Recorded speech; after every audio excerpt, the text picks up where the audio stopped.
जलाल उद्दीन मोहम्मद अकबर एक छोटा शहजादा जो सिर्फ 13 साल की उम्र में बादशाह बना दिया गया, लेकिन आगे जाकर इसने हिंदुस्तान की तारीख की सबसे बड़ी अंपायर बना दी, मुगल अंपायर।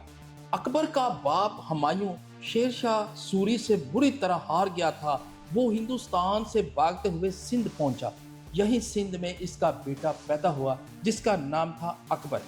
हुमायूं अपनी जान बचाकर तो भाग गया था, लेकिन वो अपनी सल्तनत को वापस लेना चाहता था। तो वो सिंध से अफगानिस्तान की तरफ रवाना हुआ, जहां इसके भाई कामरान की हुकूमत थी। लेकिन जैसे ही वो कंधार पहुंचा तो बजाय इसके कि वो कामरान इसकी मदद करता, इसने उल्टा इसके खिलाफ फौज भेज दी। इस वक्त शदीद सर्दी का मौसम था और बर्फबारी हो रही थी और हुमायूं कोई जंग लड़ने के लिए बिल्कुल भी तैयार नहीं था। तो इसने वहां से जल्दी भागने का मंसूबा बनाया।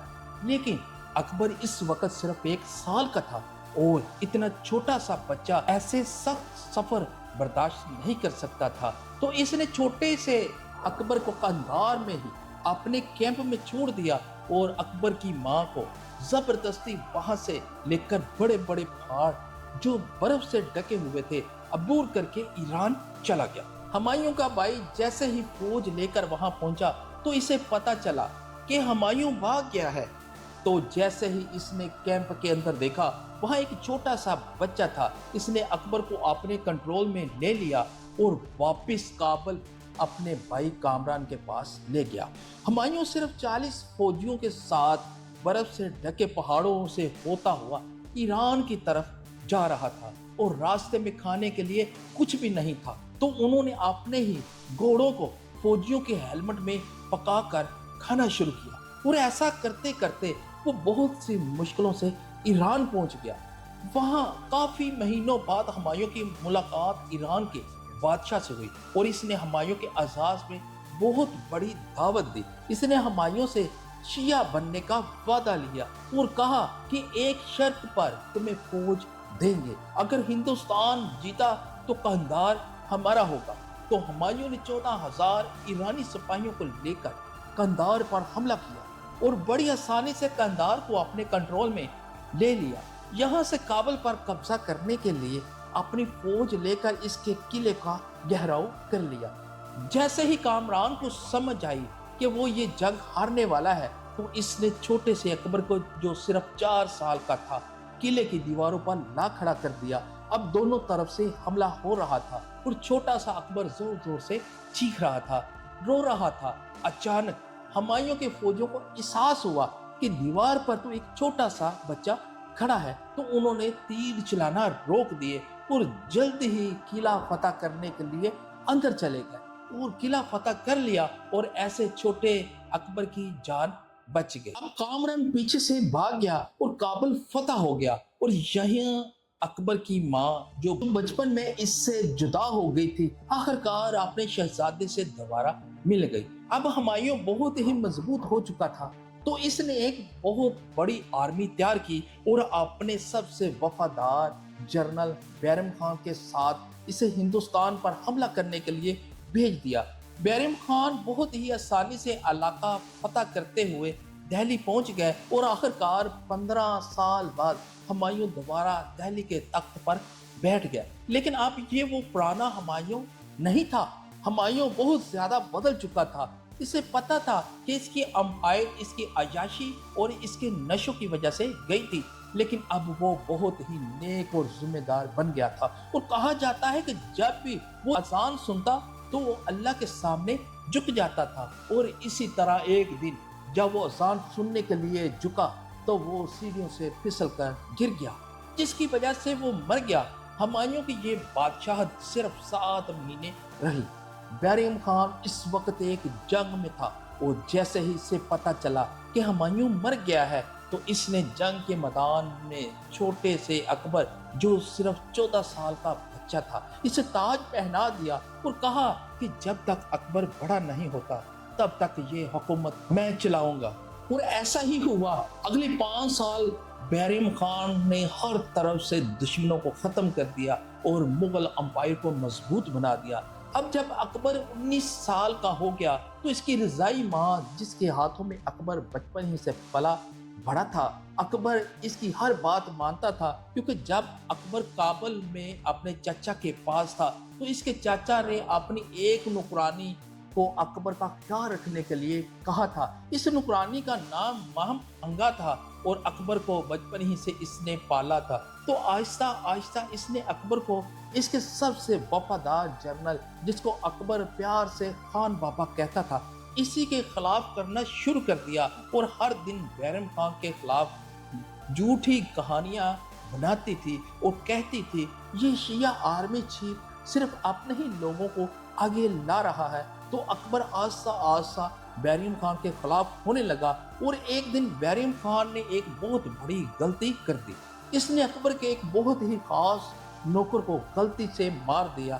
تو جب اکبر کو پتہ چلا تو اس نے بیرم خان کو بلایا اور کہا، خان بابا آپ ریٹائر ہو جائے اور حج کے لیے چلے جائے۔ اور یہاں ماہم آنگا اپنے منصوبے میں کامیاب ہو گئے اور حکومت کا اصل کنٹرول ماہم آنگا اور اس کے بیٹے آدم خان کے پاس آ گیا۔ جو الزام ماہم آنگا بیرم خان پر لگاتی تھی اب وہی کام وہ خود کرنے لگی۔ اکبر صرف نام کا بادشاہ تھا اور سارا کنٹرول اور طاقت اس کی رضائی ماں کے پاس تھی۔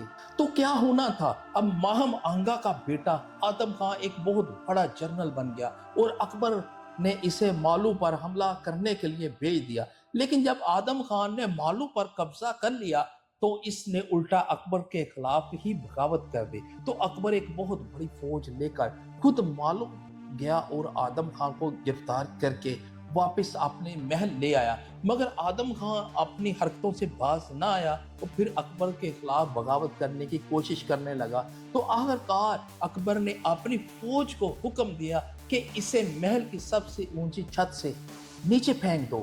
جب فوجیوں نے اسے پھینکا تو وہ مرا نہیں، انہوں نے پھر اسے گھسیٹ کر واپس چھت پر لے گیا اور ایک بار پھر پھینکا، جس کی وجہ سے آدم خان مر گیا۔ ماہم آنگا اپنے بیٹے کی موت کی خبر سن کر پاگلوں کی طرح چیخنے لگی، رونے لگی اور اسی غم کی وجہ سے وہ کچھ عرصے بعد مر گئی اور آخرکار اکبر نے اپنی بادشاہت کا کنٹرول اپنے ہی ہاتھ میں لے لیا اور یہاں سے اکبر پہلی دفعہ اصل بادشاہ بن گیا۔ اکبر نے سب سے پہلے ایک نیا سسٹم بنایا جس میں اکبر نے اپنی پوری آرمی کو رینکس میں تقسیم کر لیا تاکہ آج کے بعد کوئی بھی اس سے زیادہ طاقتور نہ بن سکے۔ اس سسٹم کا نام تھا منصب داری سسٹم، جس میں ہر جنرل کو ایک رینک دیا جاتا تھا۔ سب سے چھوٹا رینک ہوتا تھا ایک کمانڈر کے اندر 10 فوجی اور سب سے بڑا رینک 5000 اور 7000 فوجیوں کے کمانڈر کا ہوتا تھا۔ یہ سارے کمانڈر میرٹ کی بنیاد پر آتے تھے، کوئی تعلق اور سفارش نہیں چلتی تھی۔ اکبر نے آرمی چیف کا عہدہ ختم کر دیا تھا اور ساری آرمی کو چھوٹے چھوٹے جرنیلوں میں تقسیم کر لیا تھا تاکہ کوئی بھی پوری فوج کو اکبر کے علاوہ کنٹرول نہ کر سکے۔ ان جرنیلوں کو بار بار ٹرانسفر کیا جاتا تھا تاکہ وہ کسی ایک علاقے میں اپنی ذاتی حکمرانی نہ بنا سکے اور فوج اور جرنیلوں کو تنخواہیں براہ راست حکومت دیتی تھی تاکہ کوئی بھی جرنل اپنی فوج کو پیسوں سے کنٹرول نہ کر سکے۔ اکبر نے مارکنگ اور فیس سسٹم بنایا۔ آپ سوچ رہے ہوں گے کہ مارکنگ اور فیس سسٹم کیا ہے؟ ہم آپ کو بتاتے ہیں کہ مارکنگ اور فیس سسٹم کیوں بنایا گیا تھا، اس کی کیا وجہ تھی۔ اصل میں اس زمانے میں لوگوں کو پتہ ہی نہیں چلتا تھا کہ کون فوجی ہے اور کون فوجی نہیں، تو اس نے اس میں بہت زیادہ کرپشن ہوتی تھی۔ تو اکبر نے حکم جاری کیا کہ ہر فوجی کی فیس ڈسکرپشن کا ایک کاغذ پر لکھی جائے گی اور اسی سے کرپشن روکی جائے گی۔ مارکنگ سسٹم کا مطلب تھا ہر گھوڑے پر ایک نشان الاٹ ہوگا، جسے آج کل ہم ٹرانسپورٹ گاڑیوں پر نمبر پلیٹ لگاتے ہیں۔ یہ وہی سسٹم مارکنگ سسٹم اور فیس سسٹم ہے۔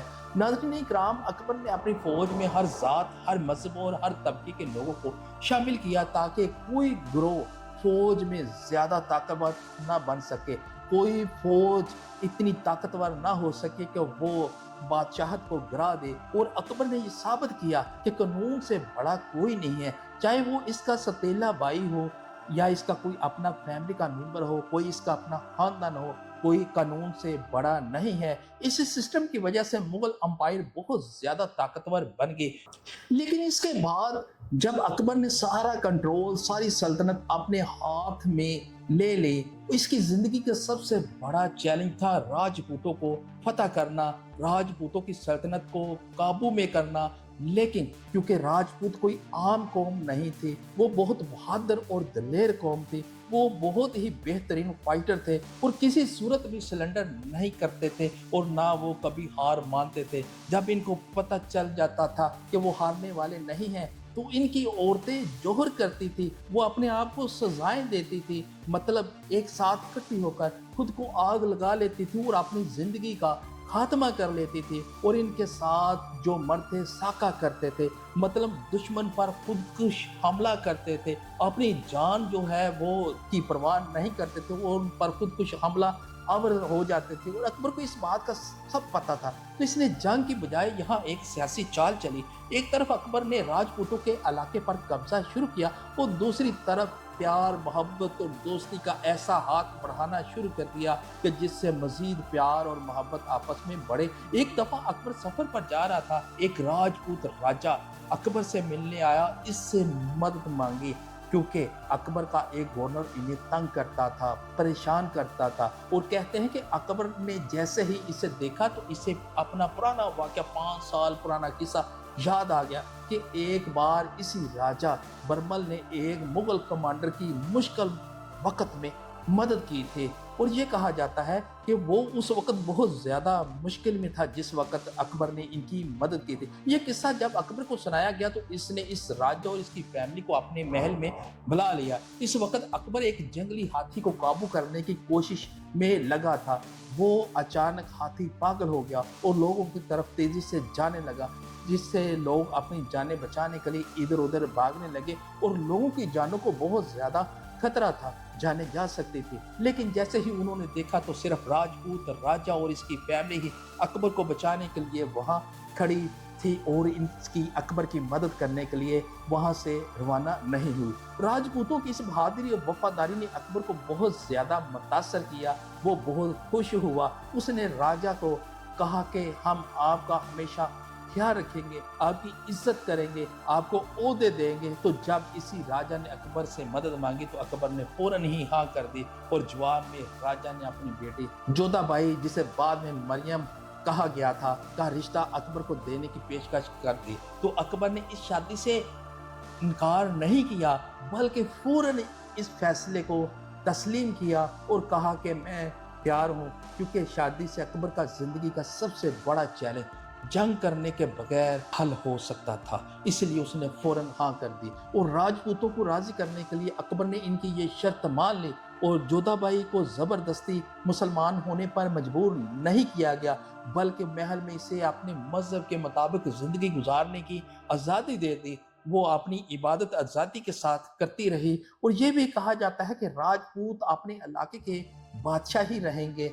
इसी दोस्ती की वजह से इसने राजा मान सिंह को अपना सबसे बड़ा जर्नल बना दिया और राजपूतों को इतनी ज्यादा इज्जत दी, उनकी सोच से ज्यादा इज्जत दी कि मुगल अंपायर का सबसे बड़ा दुश्मन अब मुगल अंपायर का सबसे बड़ा दोस्त बन गया। यही वो डिप्लोमेसी थी जिसने अकबर को अकबर आजम बना दिया। लेकिन एक राजपूत राजा जिसका नाम महाराणा प्रताप था, इसने के सबसे ज्यादा अख्तिलाफात थे, वो इसके सबसे ज्यादा खिलाफ था। वो कहता था राजपूतों ने अपने आप को मुगल अंपायर के सामने हार मान ली है, उनके सामने अपने आप को झुका दिया है, उनके सामने झुक गए हैं और अपने आप को सरेंडर कर दिया है, वो जंग हार चुके हैं। तो बजाय इसके अकबर इस बात करने के लिए किसी मुसलमान जनरल को भेजता, अकबर ने इसी राजपूत जनरल राजा मान सिंह को इससे बात करने के लिए भेजा। लेकिन इसने कहा जाओ अकबर, जो तुम्हारा पापा है, तुम्हारा जो बाप है, इसे भी लेकर आओ। इस हरकत की वजह से अकबर ने मान सिंह को हुक्म दिया कि जाओ और हमला फौरन कर दो और फतह करो। बहुत लड़ाई के बाद आखिरकार महाराणा प्रताप ये जंग हार गया और अकबर ने पूरा राजपूत को अपने कंट्रोल में इलाके को कर लिया। और यहाँ से अकबर ने मुगल अंपायर में इस्लाहात करना शुरू कर दी। सबसे पहले जंग की वजह से जो गुलाम बने थे, अकबर ने इन्हें खत्म कर दिया, आज़ाद कर दिया। इस जमाने में हिंदुओं में एक रिवाज था कि जब शोहर मरता तो बीवी इसके जनाजे पर अपने आप को ज़िंदा जला देते थे। तो अकबर ने ये रवाज जो था, गलत रवाज को ख़त्म कर दिया। हुक्म दिया कि बेवा जो है वो दूसरे मर्द से शादी भी कर सकती है अपनी मर्ज़ी के मुताबिक। ऐसे बहुत से इस्लाहात करने की वजह से मुग़ल अम्पायर अपनी पैक पर पहुंच गई और अकबर हिंदुस्तान का सबसे ताकतवर बादशाह और फातिहा बन गया। लेकिन यहाँ पर अकबर ने अपनी ज़िंदगी की सबसे बड़ी गलती की। इसने एक नया दीन बना लिया जिसका नाम दीन इलाही था। तो सब ने दीन मानने से इनकार कर दिया। मुसलमानों ने कहा कि ये काफिर हो गया और हिंदुओं ने कहा कि ये इस्लाम का नया वर्जन है। असल में जब मुग़ल अम्पायर बहुत मजबूत होगी तो मुख्तलिफ मज़ाहिब के लोग छोटी छोटी बातों पर एक दूसरे से लड़ते थे, मारते थे, कत्ल व गारत आम थी, जिसकी वजह से इतनी बड़ी अम्पायर मुत्तहिद नहीं हो रही थी। और अकबर इस सब से बहुत ज़्यादा मायूस हो गया था और अपनी पूरी अम्पायर को मुत्तहिद करना चाहता था, आपस में इनको सुलह कराना चाहता था। तो अकबर ने एक ही इबादत खाना बनाया जहाँ पर सिर्फ मुसलमान बहस करते थे और छोटी छोटी बातों पर लड़ते थे और एक दूसरे पर कुफर के फतवे भी लगाते थे। ये सब काफिर हो गया। तो अकबर इस सब से तंग आकर मुग़ल अम्पायर के सबसे बड़े इमाम को हटा दिया, खुतबा खुद देना शुरू किया और एक बड़े आलिम को चीफ जस्टिस के ओहदे से हटाकर खुद चीफ जस्टिस बन गया। आहिस्ता आहिस्ता वक्त गुजरता गया। अकबर ने इस इबादत खाने में बाकी मज़ाहिब के लोगों को भी बुलाना शुरू किया, जिससे अकबर को हर मज़हब की समझ आने लगी और आखिरकार अकबर ने इन सब मुबाइसों के बाद एक नया दीन बनाने का मंसूबा बनाया जिसका नाम था दीन इलाही। तो क्या होना था, अकबर ने मस्जिद को अस्तबुल बनाना शुरू किया जहां घोड़े खड़े करना शुरू किए, नमाज अजान पर पाबंदी लगा दी, हज करना ख़त्म कर दिया, बादशाह को सजदा करना शुरू किया और कुरान और हदीस पढ़ने पर पाबंदी लगा दी, दाढ़ी में मंडवाना लाजम कर दिया और ज़बरदस्ती अपने दीन फैलाने के लिए पूरी सल्तनत को मशीनरी लगा दी। लेकिन ऐसा कुछ भी नहीं था, ये सब अफवाहें थी, ये सारी गलत बयानी थे। असल में ये सब झूठ था। जिन आलमों को अकबर ने निकाला था वही लोग अकबर के खिलाफ हो गए। ये कहानियाँ बनाई जा रही थी और बनाते रहे कहानियाँ। कुछ लोग कहते हैं कि ये दीन नहीं था बल्कि ये एक सियासी कदम था। पूरी अम्पायर को मुत्तहिद करने के लिए सबसे पहली तब्दीली ये थी कि सत श्री अकाल नमस्ते के बजाय अल्लाह अकबर की कहेंगे और जवाब में जल्ला जलालू कहा जाएगा। सब लोग अपनी सालगिरह मनाएंगे और बाकी लोगों को दावत पर बुलाएंगे। लोग अपनी ज़िंदगी में ही दावत देंगे बजाय इसके कि वो मौत के बाद सदका फराज करें और सब लोग दूसरे मज़ाहिब की इज्जत करेंगे। अकबर कहता था कि खुदा एक है लेकिन इस तक पहुंचने के लिए रास्ते अलग अलग हैं। अकबर ने ये दीन फैलाने की बिल्कुल भी कोशिश नहीं की। अगर वो चाहता तो सबको मजबूर कर सकता था। इसका अंदाज़ा इस बात से लगाया जा सकता है कि ये दीन सिर्फ 18 या 19 लोगों ने ही कबूल किया होगा जो उसके खास बिल्कुल कारे खास थे। उन्होंने भी ये दीन बिल्कुल कबूल नहीं किया और अकबर ने अपने कुछ वजीरों ने भी ये दीन कबूल नहीं किया। लेकिन अकबर ने इनसे कुछ नहीं कहा। अब क्या ये एक सियासी निज़ाम था या एक दीन? अकबर ने 50 साल हुकूमत की और एक ऐसा निज़ाम बनाया जिसने मुग़ल अम्पायर अपनी पैक पर पहुंच गए और अगले 200 साल तक हुकूमत करते रहे। लेकिन ये निज़ाम एक बहुत बड़े बादशाह से मुतासर होकर बनाया गया था जिसका नाम था अलाउद्दीन खिलजी। नाज़रीन इकराम, वीडियो को लाइक, सब्सक्राइब और कमेंट्स ज़रूर करें।